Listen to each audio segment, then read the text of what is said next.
여자가 특별한 서원, 곧 나실인의 소원을 하고 자기 몸을 구별하여 여호와께 드리려고 하면 포도주와 독주를 멀리하며 포도주로 된 초나 독주로 된 초를 마시지 말며 포도즙도 마시지 말며 생포도나 건포도도 먹지 말지니 자기 몸을 구별하는 모든 날 동안에는 포도나무 솟아는 씨나 껍질이라도 먹지 말지며 그 서원을 하고 구별하는 날 모든 날 동안은 삭도를 절대로 그의 머리에 대지 말 것이라. 자기 몸을 구별하여 여호와께 드리는 날이 차이까지 그는 거룩한즉 그의 머리털을 길게 자라게 할 것이며 자기의 몸을 구별하여 여호와께 드리는 모든 날 동안은 시체를 가까이 하지 말 것이요. 나실인은 그 이스라엘 백성들 가운데서 그 자기 몸을 구별해서 하나님께 헌신하기를 소원한 사람들을 나실인이라고 합니다. 물론 이것은 뭐 강제로 하는 것은 아니고요. 자기가 스스로 자원해서 이제 하나님 앞에 자기 자신을 드리고 또 하나님 앞에 성별된 삶을 살기를 원하는 그런 그리스도인을 상징하는 그런 모습이라고 이렇게 생각이 됩니다. 근데 나실인이 되기 위해서 이제 세 가지 조건이 있는데 첫 번째는 6장 3절에 보니까 포도주와 독주를 멀리하며 포도주로 된 초나 독주로 된 초를 마시지 말며 포도즙도 마시지 말며 생포도나 건포도도 먹지 말지니 자기 몸을 구별하는 모든 날 동안에는 포도나무 솟아는 씨나 껍질이라도 먹지 말라. 그래서 이 나실인이 되면요, 이 포도나무의 모든 열매를 먹어서는 안 됩니다. 여기 나와 있는 것처럼 뭐 포도주는 물론이군요. 포도즙도 안 되고 생포도나 건포도도 이렇게 먹지 말아야 된다 이렇게 말씀을 하고 있습니다. 네, 사실 이 포도나무, 이 이스라엘 백성들이 참 귀하게 생각하는 나무가 이제 세 가지가 있는데 하나는 감람나무, 또 하나는 무화과나무, 또 하나는 포도나무입니다. 근데 이 포도나무는 이 사람들에게 굉장히 즐거움을 주는 그런 나무이거든요. 특별히 여기 포도주나 또 이 포도주 이런 것들은 이스라엘 백성들이 아주 즐기는 이제 그런 것인데 바로 이 포도주, 포도나무에서 나오는 여러 가지 열매들은 세상 향락을 상징하고 있는 것입니다. 사람에게 즐거움을 주는 것이죠. 물론 우리가 육체를 가지고 있기 때문에 우리가 즐거움을 누린다는 것이 뭐 잘못되는 것은 결코 아닙니다. 그런데 일반적으로 이 포도나무에 나오는 모든 열매는 해가 없어요. 또 포도나무 열매가 나쁜 것도 아닙니다. 그런데 나실인, 특별히 하나님 앞에 자기 삶을 구별하고 자기의 삶을 헌신하기를 원하는 그러한 사람들은 포도나무의 열매를 먹어서는 안 된다는 것입니다. 포도나무의 열매를 전적으로 삼가야 된다는 것입니다. 다른 사람들은 괜찮아요. 나실인이 아닌 하나님을 섬기는 다른 이스라엘 백성들은 먹어도 돼요. 그러나 나실인은 안 된다는 것입니다. 왜냐하면은 이 세상의 즐거움이 뭐 죄는 아니지만은 이 세상 즐거움에서 분리되지 않으면 하나님 앞에 우리의 삶을 헌신하는 데 있어서 방해를 받기 때문에 그래서 세상 표준으로 해가 안 된다고 해도 영적인 관점에서 하나님에 대한 헌신에 조금이라도 장애가 된다면 방해가 된다면 그것은 버려야 된다 하는 그런 의미가 있는 것입니다. 그래서 우리가 이 말씀을 좀 묵상하면서 우리 삶을 한번 돌아보는 것입니다. 내 안에 포도주와 같은 세상 즐거움이 무엇일까? 하나님과 교제하고 또 하나님 앞에 헌신에 방해가 될 정도로 내가 즐기는 것이 무엇일까? 만약에 그런 것이 있다면은 사소한 것이라도 그것은 끊어야 된다. 이런 이제 교훈을 우리가 이제 이 말씀에서 받는 것입니다. 한번 예를 들어 보겠습니다. 우리가 이제 TV를 보는데요. TV를 보는 것은 죄입니까? 죄가 아닙니까? 사실 모임 속에는 거의 TV 보는 분들이 없었어요. 제가 구원받았을 때만 해도 우리 성도님들 가정에 TV를 가진 분들이 없었습니다. 그런데 이제 지금은 거의 다 가지고 계시죠? 저도 뭐 아이들이 뭐 큰 거 하나 사줘가지고 집에 있어요. 그런데 TV를 보는 게 죄입니까? 아닙니까? 에? 아, 자신이 없어. 예. TV를 보는 것은 뭐 죄라고 볼 수는 없죠. 그렇죠? 우리가 뭐 육체를 가지고 있는다고 TV를 보면서 또 유익한 것도 우리가 누릴 수 있어요. 또 TV가 보는 즐거움을 뭐 누린다고 해서 그걸 죄라고 얘기할 수는 없는 것입니다. 그런데 우리가 이 TV를 봄으로 인해서 어떤 프로그램이나 또 무슨 뭐 스포츠 게임이라든지 무슨 뭐 요즘에 뭐 K팝 뭐 이 K라는 말이 많이 들어가잖아요. 뭐 이러한 거 유행하는 이런 것들을 너무 내가 몰입을 해서 내 마음을 빼앗긴다면 그래서 주님 앞에 말씀도 안 보고 기도도 잘 안 되고 또 어떤 주님과 어떤 교제하는 사귐의 시간을 잃어버린다면 그럼으로 인해서 내 마음이 주님을 떠나서 내 마음이 세상을 빼앗긴다면은 그러면 우리는 보는 것을 삼가야 된다. 이제 그런 뜻입니다. 그래서 이런 부분들.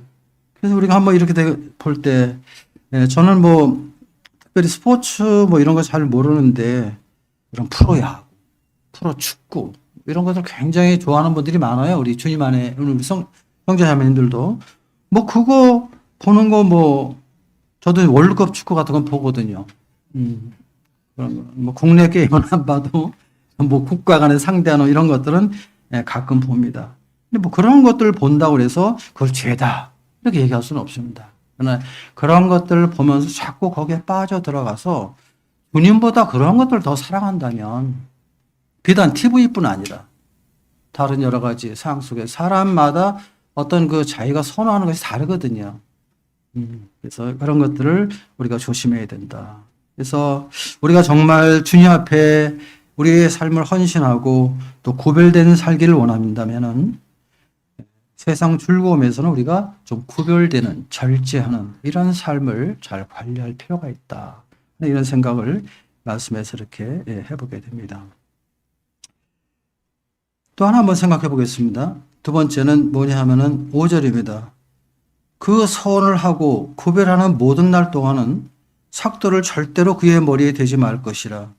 자기 몸을 구별하여 여호와께 드리는 날이 차기까지 그는 거룩한즉 그의 머리털을 길게 자라게 할 것이며. 두 번째는 이 나시리는 머리를 잘라서는 안 돼요. 나시리. 머리를 계속 길러야 됩니다. 나시리의 삶을 살기 위해서는. 근데 우리가 이제 이 고린도서 11장 14절에 보면은 뭐 긴 머리는 여자의 영광이라고 그러잖아요. 그래서 여자들의 이제 긴 머리는 영광스럽지만 뭐 남자들이 뭐 머리를 길게 하는 것은 뭐 이렇게 영광스럽게 보이지는 않더라고요. 조금 안 좋죠. 어떻게 보면 좀 수치스럽게 보일 수 있는 그런 것인데 그런데 지금 나시인이 되기 위해서는 나시인으로 사는 동안에는 머리에 삭도를 대지 말라 이렇게 말씀을 하고 있습니다. 우리 주님이 그런 말씀하셨습니다. 제자들에게 너희가 나를 따라오려거든 자기를 부인하며 자기 십자가를 지고 날마다 나를 쫓을 것이라 이런 말씀하셨어요. 그 어떤 이 제자의 삶을 살기 위한 어떤 조건을 주님 말씀하시는 건데 제자라는 건 그냥 뭐 예수님 믿고 그냥 그 주님 섬기는 것이 아니라 제자의 삶을 살기 위해서는 자기를 부인하고 자기 십자가를 지고 날마다 나를 쫓을 것이다. 이런 말씀을 하고 있습니다. 그래서 자기를 부인한다는 것이 무엇일까요? 뭐 여러 가지로 생각해 볼 수 있는데 우리가 이제 금방 생각해 보는 것은 자기 권리를 포기하는 것입니다. 자기를 부인하는 것은. 어떤 내 유익, 내 권리를 포기하는 것. 이것이 이제 자기를 부인하는 것이거든요. 근데 이제 그렇게 하기 위해서는 무엇이 따라오냐면 자기 십자가를 지는 삶이 따라오게 됩니다. 자기 십자가. 이 십자가 뭡니까? 십자가는 우리 예수님께서 하나님의 영광을 위해서 돌아가신 것이죠. 주님이 뭐 스스로 자원해서 돌아가셨죠. 그렇죠? 뭐 외형적으로 무슨 로마 병정들이 무슨 뭐 유대 종교인들이 예수님을 죽인 것처럼 보이지만 실제 내면을 보면은 주님께서 아버지의 영광을 위해서 스스로 돌아가셨습니다. 나는 내 목숨을 버리노라 이렇게 말씀하셨어요. 그러니까 십자가는 그런 것이거든요. 그런 것인데 우리가 이제 십자가 얘기하면 십자가를 지면 이렇게 말씀하는 분들이 많죠. 아, 믿지 않는 내 남편이 십자가야. 또 우리 모임에 참 나를 굉장히 어렵게 하는 저 김광수 형제가 참 십자가야. 뭐 이렇게 생각하는 분들도 있는데 뭐 그렇게 적용할 수 있다는 생각이 듭니다. 그러나 저는 이제 그것보다는 십자가는 주님이 죽으신 것이거든요. 우리가 우리 자신을 부인하기 위해서는 내가 죽은 것을 늘 확인할 수 있는 것이 십자가예요. 오늘 아침에도 우리가 떡과 잔으로 주님 앞에 예배를 드렸는데 예배를 드리면서 우리 두 가지 생각을 하죠. 첫 번째는 뭡니까? 주님이 우리를 위해 돌아가셨다. 나를 위해 돌아가셨다는 사실을 기억할 때 우리 마음에 큰 감동과 감사가 있죠. 저는 항상 그런 생각을 합니다. 누가 나를 위해 죽겠어요? 없어요. 혹시 우리 부모님 정도가 그럴 가능성이 좀 있죠. 그 외에는 없습니다. 그런데 이 하나님의 아들, 하나님이신 그분께서 이 창조물의 이런 형상을 입고 이 땅에 정말 낮은 곳에 내려오셔서 십자가에서 참혹하게 돌아가시는 그것이 바로 아버지의 영광을 위한 것이었지만 결과적으로는 나의 구원을 위해서 그렇게 하셨다는 사실을 성령께서 깨닫게 해주셨을 때 우리 마음 가운데 참 이런 일이 어디 있어요? 이거 이해할 수 없는 일인데 그렇죠? 이해할 수 없지만 믿어지고 감사가 되는 것이잖아요. 주님이 돌아가신 것이죠. 그래서 저는 만찬 예배를 드리면서 또 하나 생각하는 것은 주님께서 우리를 위해 돌아가셨지만 나도 그리스도와 함께 죽었다는 것을 다시 한번 기억하는 것입니다. 떡을 떼면서 잔을 마시면서 주님의 돌아가심 속에서 그리스도와 연합된 가운데 나도 그분과 함께 죽었다. 내 옛사람이, 아담의 옛 성품이, 그리고 지금은 또 형편없는 삶을 살 때도 있지만 지금은 새 생명 안에서 주님을 섬기는 아버님의 자녀로서 부활한 그런 예수 생명으로 살아가는 사람이다 하는 생각을 항상 하게 되죠.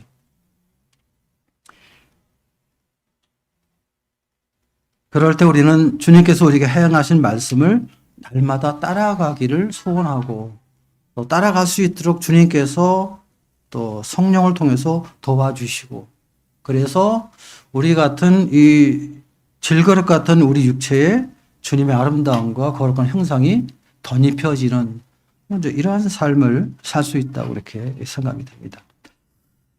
저는 구원받은 참 오래됐어요. 한 50년 되는데 50년 전에 저의 모습과 50년 후가 똑같다 그러면 어떻게 되겠어요? 그거는 좀 문제가 있는 것이죠. 그렇죠? 그런데 이제 그만큼 주님을 배워가고 이제 닮아가는 이제 그런 것이 필요한 것이죠. 주님 그런 말씀 하셨어요. 시편에 뭐 그런 말씀이 있죠. 나는 벌레요. 사람이 아니다. 참, 주님이 그런 말씀을 하셨어요. 이제 주님이 그런 말씀 하신 것은 주님이 하나님이시지만 그분이 육체를 입고 이 땅에 내려오셨을 때 그분은 하나님의 모든 권위를 포기하신 분입니다. 스스로 포기하신 거예요. 그래도 물론 여전히 하나님이시죠. 주님이 그것을 사용하지 않으셨다는 것입니다. 마음을 비웠단 말이죠.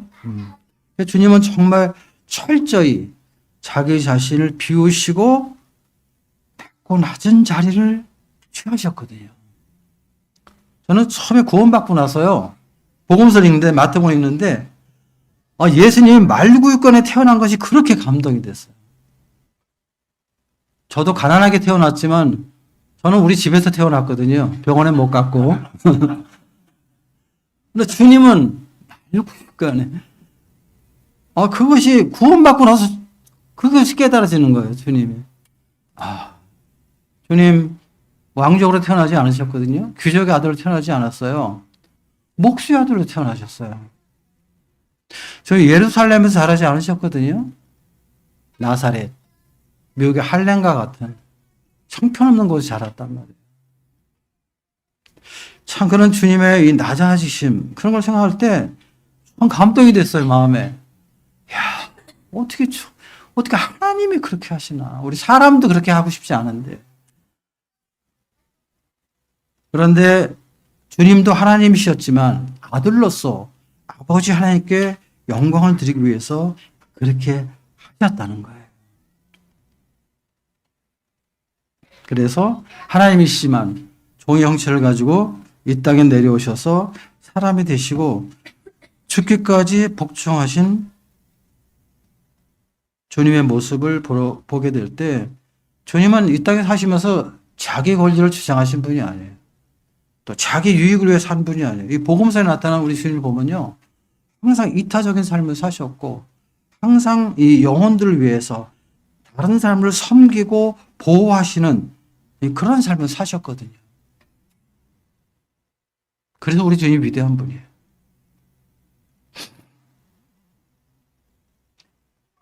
주님 자신을 생각하지 아니하시고 다른 사람들을 생각하시고 배려하셨던 주님. 그런데 이제 종종 저 자신을 보게 될 때, 또 우리들 모습을 보게 될 때, 우리는 자꾸 뭔가 나의 권위를 세우려고 그러고, 교회 안에서도, 또 성도들 안에서도, 뭐 자꾸 나의 권리를 주장하려고 한단 말이에요. 그래서 뭐 사실은 무슨 교리적인 문제나 도덕적인 문제로 문제가 되는 것이 아니라 문제도 아닌 뭐 이런 사소한 것들, 이런 것들 인해서 우리가 좀 티격태격하는 이런 것들이 이제 이렇게 보이죠. 저희 삶 속에도 그런 것이 있고 또 뭐 다른 분들의 삶 속에도 그런 것들이 보인단 말이에요. 어떤 분들은 뭐 또 막 주장도 하고 어떤 분들은 막 고집도 부리는 분이 있어요. 아니 구원받은 형제인데 그런 분들도 있죠. 근데 우리 주님은 그렇게 안 하셨거든요. 주님은 이 땅에 오셔서 정말 종의 자세로 하나님이시만 또 아들로서 아버지의 영광만을 위해서 살아가셨거든요. 이제 그것이 이제 우리가 본받아야 될 주님의 모습이거든요. 근데 우리는 자꾸 내가 좀 인정받고 싶은 마음이 일어나고 내가 좀 영광 받으려고 하는 이런 마음이 일어나고 뭐 그런 것이 없으면 서운해하고 또 뭐 교회를 원망하고 또 뭐 인도자를 원망하는 뭐 이런 것들이 나타나서 어려움을 겪는 그런 것들이 종종 있어요. 그런데 나시리는 그러한 것에서 이제 구원을 받는 사람들이죠. 구원을 받아야 되는 것이죠. 그러니까 나시리는 자기 자신이 아닌 하나님 앞에 영광을 돌리기 위해서 머리를 깎아서는 안 된다. 자기를 부인하는 삶을 살아야 된다 하는 것입니다. 제가 50여 년 동안 주님을 섬기면서 항상 제일 무서운 것은 어떤 뭐 나를 미워하는 어떤 형제, 어떤 뭐 나를 압박하는 어떤 환경, 뭐 그런 것보다 정말 무서운 것은 제 자신이에요. 내 자아. 물론 그리스도와 함께 죽었지만 이 죽은 내 자신이 종종 부활하거든요.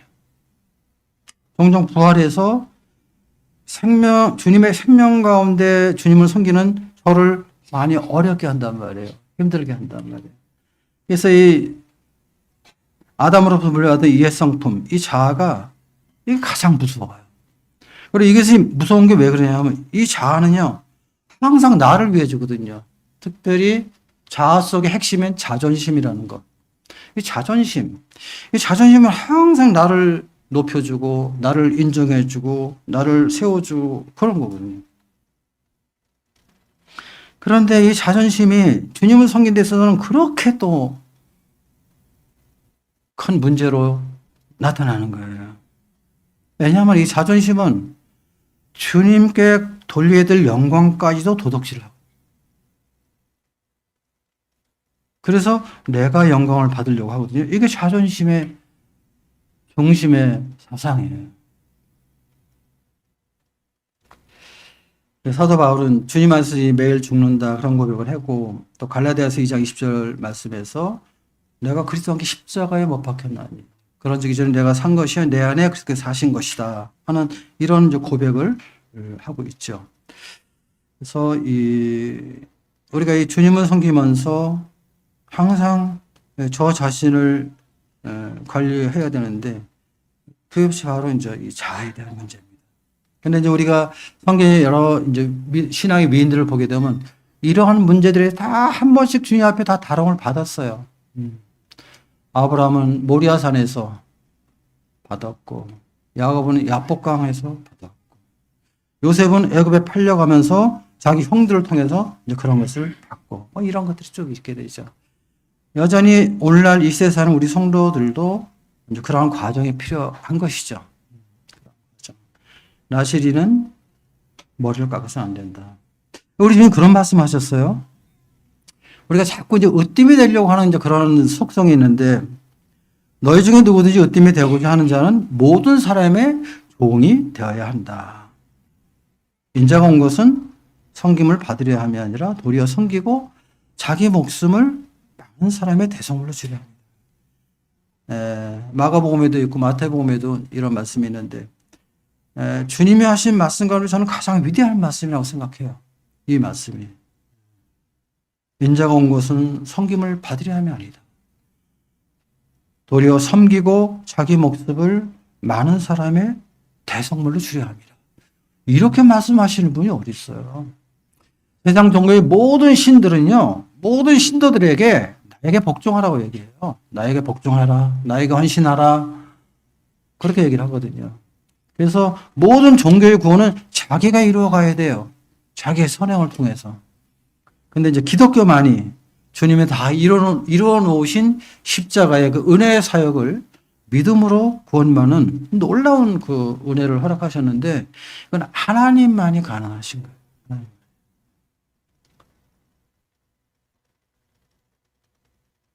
자기의 목숨을 많은 사람의 대성물로 주려 하면, 주님이 이렇게 말만 하시고 그냥 넘어간 게 아니에요. 실제 주님은 십자가 못 박히셨죠. 그래서 이런 것들을 이제 생각해 볼 때 이제 그런 마음을 생각해 보는 거죠. 내가 주님을 섬긴다고 하면서, 주님께 영광을 돌린다고 하면서 내가 은밀하게 영광을 받는 것이 무엇이 있는가? 내가 또 사람들한테 은밀하게 인정을 받으려고 하는 것이 무엇이 있는가? 뭐 이런 것들을 좀 한번 생각해 보는 것입니다. 제 안에. 그런 것들이 있으면 그런 것들을 제거하는. 왜냐하면 이 주님 앞에 헌신하면서 우리 삶을 드리고 어떤 구별된 삶을 살기 위해서는 자신의 영광을 버릴 줄 알아야 되거든요. 우리 주님처럼. 주님 하나님이셨지만 성자의 영광을 위해 살지 않으셔서 아버지 영광을 위해 살았거든요.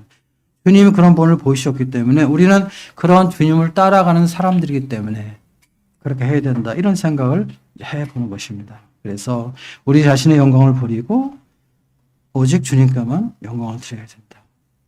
그래서 우리는 나의 유익과 나의 권리를 포기해야 된다. 물론 내 육신은 그걸 주장해야 된다고 생각하고 그것을 가져야 된다고 생각하지만 나시리는 그래서는 안 된다는 것이죠. 그런 측면에서 생각해 볼 때 이 침례 요한은 참 훌륭한 주님의 종이었던 것 같아요. 그래서 그 요한복음 3장에 보면 뭐 그런 말씀이 있잖아요. 그는 흥하여야 하겠고 나는 쇠하여야 하리라. 놀라운 말을 했어요. 침례 요한이. 그런데 그때가 어떤 때냐면 모든 사람들이 다 요한에게 집중했던 때였거든요. 그리고 요한이 메시아인 줄 알았어요. 많은 사람들. 그래서 많은 사람들이 요한을 그 영광을 돌리고 요한을 따르고 그런 때 그 자기를 따르는 그 많은 사람들에게 나는 메시아가 아니다. 그렇게 이야기하면서 그분은 흥하여야 되겠고 나는 쇠하여야 하리라. 우리가 우리 안에 계신 주님으로 살아가기 위해서는 참 그러한 침례 요한의 고백이 참 필요하다. 이런 생각을 해봅니다. 세 번째 한번 생각해 보는 것은요. 6절에 자기 몸을 구별하여 여호와께 드리는 모든 날 동안은 시체를 가까이 하지 말 것이요. 나시리는 나신의 삶을 사는 동안은 시체를 가까이 해서는 안 돼요. 시체가 뭡니까? 어떤 죽음, 죽은 사람의 몸이 있잖아요. 그럼 시체의 특징은 뭡니까? 첫 번째는 죽었으니까 뭐가 없어요? 생명이 없죠. 생명이 없습니다. 이 생명이 없으면요, 아무 열매를 맺을 수가 없죠. 아무런 활동을 할 수가 없는 것입니다. 사실 이 세상의 어떤 육신적인 즐거움, 육신적인 쾌락, 이런 것들은 사실 거의 생명이 없는 것들이죠. 사실 어떤 영적인 열매와는 전혀 관계가 없는 것들입니다. 또 하나 이 시체는 좀 시간이 지나면 어떻게 돼요? 냄새가 나잖아요. 냄새가 나잖아요. 썩잖아요. 그렇죠? 어떤 이 세상의 죄악, 어떤 세상의 더러운 것들, 세상에 부패된 것들, 뭐 이러한 것들을 우리가 이제 접근하게 될 때, 이러한 것들을 내가 이제 뭐 누린다 그러면 좀 이상한 것 같지만, 어쨌든 그러한 것들을 자꾸 따라가려고 하고 취하려고 할 때 어떻게 되겠어요? 그런 것들이 가까이 가면 갈수록, 또 그런 것들과의 시간을 많이 보내면 보낼수록 우리 삶 속에 나타나는 것은 냄새가 난다는 거죠. 어떤 냄새? 썩는 냄새가 난다. 그리고 생명이 없는 것이기 때문에 주님 안에서 아무런 열매를 맺을 수가 없는 것이죠. 그래서 시체를 가까이 하지 말라. 그러니까 그리스도인들은 이 땅에 살면서 이 세상에 많은 것들이 우리 주위에 있는데 그 중에서 이 썩고 냄새나고 생명 없는 그런 더러운 세력으로부터 구별되는 삶을 사는 지혜가 우리에게 필요하다는 것이죠. 이제 그렇지 않으면 우리가 그냥 세상 똑같이 그냥 살아가면 똑같이 뭐 구원받은 사람이나 구원받지 않은 사람이나 외형적으로 뭐 다른 게 뭐 있어요? 아무것도 없죠. 똑같죠. 다만 내면을 볼 때 한 사람에게는 성령이 있고 반대되는 세상 사람에게는 하나님의 영이 없다는 그 내면의 그러한 차이죠. 그런 차이는 있지만 외형적으로는 똑같단 말이에요. 그러니까 그것마다 우리 육체도 이 육체의 정욕을 위해 살아가고 이 정욕을 누리려고 하면은 얼마든지 활성화시킬 수 있는 육체를 우리가 가지고 있고. 그래서 그리스도인들은 시체를 가까이 해서는 안 된다. 이 하나님의 나시린의 특징은 구별된 삶이에요. 왜 구별되어야 돼요? 자기의 거룩을 지키기 위해서. 자기 정기를 지키기 위해서. 그래서 이 나시린에게 있어서 가장 중요한 것은 믿음의 거룩을 지키는 거예요. 이 믿음의 정조를 지키는 것. 이게 제일 중요한 거예요. 왜? 이것을 잃어버리면 힘을 잃어버리거든요. 영역을 상실한단 말이에요. 그럼 어떻게 돼요? 주님을 섬길 수가 없는 거예요. 주님의 사역에 함께 할 수가 없는 거예요. 그래서 이 나시린이 세상에서 나시린의 삶을 살면서 가장 중요한 것은 항상 개인적인 순결을 유지하는 것. 시설 접촉해서는 안 된다는 거예요. 죄를 가까이 해서는 안 된다는 거예요. 죄 짓는 것을 삼가야 된다는 거예요. 죄 있는 장소에 가기만 해도 영적으로 우리 부담이 되는 거거든요. 그리고 예민하게 느껴야 되는 그런 부분이죠.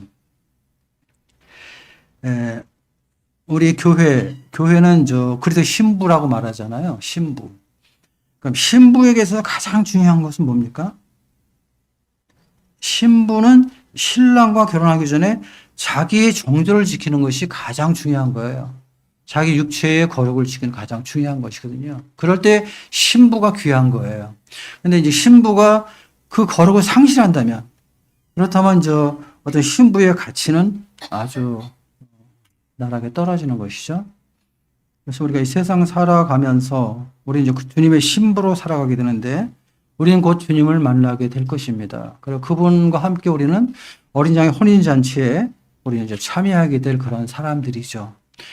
그런 측면에서 우리가 주님 앞에서 가장 하는 것은 뭐 일을 많이 하고 무슨 헌신하고 뭐 이런 것도 중요하지만 이건 두 번째예요.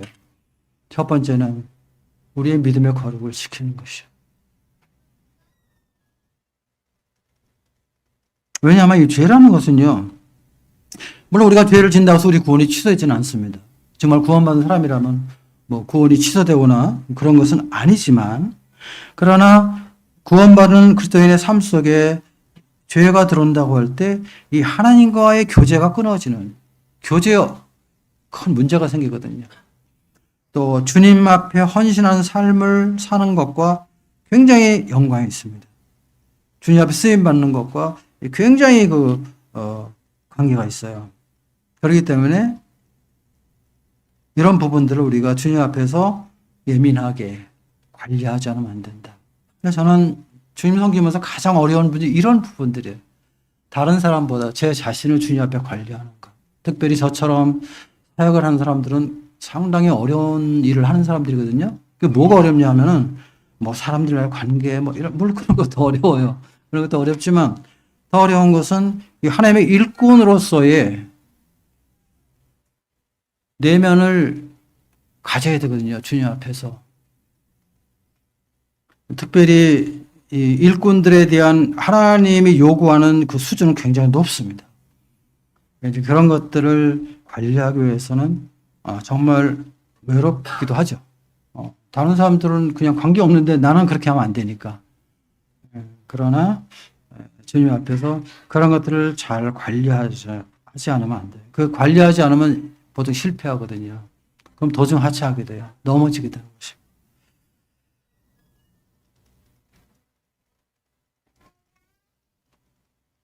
우리가 이 가장 완전한 나신을 꼽으라면 예수님 꼽을 수 있어요. 예수님 완전하셨죠. 그분은. 근데 실패한 나실이라면 딱 생각나는 게 누구예요? 삼손. 삼손 나실이었잖아요.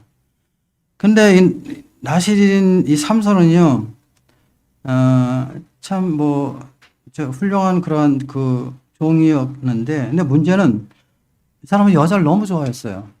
여자가 한두 명이 아니에요.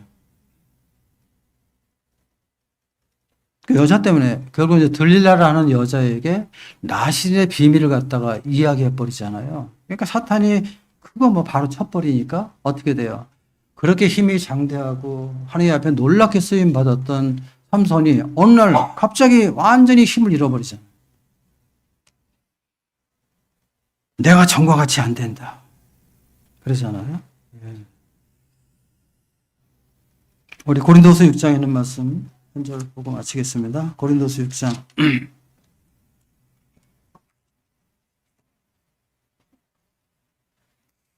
우리 잘 아는 말씀인데요. 14절부터 한번 보겠습니다. 너희는 믿지 않은 자와 멍에를 함께 매지 말라. 의와 불법이 어찌 함께하며 빛과 어둠이 어찌 사귀며 그리스도와 벨리알이 어찌 조화되며 믿는 자와 믿지 않은 자가 어찌 상관하며 하나님의 성전과 우상이 어찌 일치가 되리요. 그렇죠? 이거 설명이 필요 없죠? 근데 이제 그 다음 말씀 보세요. 우리는 살아계신 하나님의 성전이라. 이와 같이 하나님께 이르시되 내가 그들 가운데 거하여 도로 행하여 나는 그들의 하나님이 되고 그들은 나의 백성이 되리라. 그러므로 너희는 그들 중에서 나와서 따로 있고 부정한 것을 만지지 말라. 내가 너희를 영접하여 너희에게 아버지가 되고 너희는 내게 자녀가 되리라. 전능하신 주의 말씀이니라. 놀라운 말씀이에요. 너희에게 아버지가 되고 너희는 내게 자녀가 되리라. 전능하신 주의 말씀이니라. 오늘 이 말씀이 제 마음 가운데 크게 감동이 돼서 좀 침체되어 있던 제가 일시 회복이 되고 아주 영적으로 강건해졌던 그런 경험이 있습니다. 그래서 이 빛과 어둠이 함께할 수 없잖아요, 그렇죠? 그러한 것처럼 나실의 삶을 사는 동안은 이 부정한 것을 만지지 않는, 시체를 만지지 않는.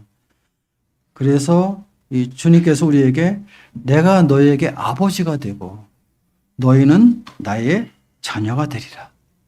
전능하신 주의 말씀이다. 이런 말씀들을 우리 마음에 생각할 때 많이 힘이 되죠. 그래서 참 우리가 지금 살고 있는 이 시대를 볼 때 참 주님이 오심이 참 임박하다 하는 것이 실감이 납니다. 그래서 우리가 요한복음 14장에 보게 되면은 그 주님께서 제자들에게 너희는 근심하지 말고 하나님을 믿으 나를 믿어라 이렇게 말씀하시면서 내가 다시 와서 너희를 데리러 오겠다 이렇게 얘기했잖아요. 그때 제자들은 주님이 이제 떠나시면서 그 말씀을 하셨단 말이에요. 근데 지금 2000년이 흘렀죠. 지금 우리는 정말 다시 오신다는 그 말씀이 정말 가까워져 있는 그런 때이죠. 여러 가지 일들을 보게 될 때. 그래서 우리가 주님 오실 때까지 우리의 믿음의 거룩을 지키면서 우리의 삶을 주님 앞에 드리고 또 끝까지 우리 믿음의 거룩을 지키는 그런 삶이 되어야 되겠다. 그런 생각이 들었습니다. 오늘 예배를 드리면서 특별히 그런 생각이 들어서 제가 오늘 이 말씀을 드렸습니다. 감사합니다.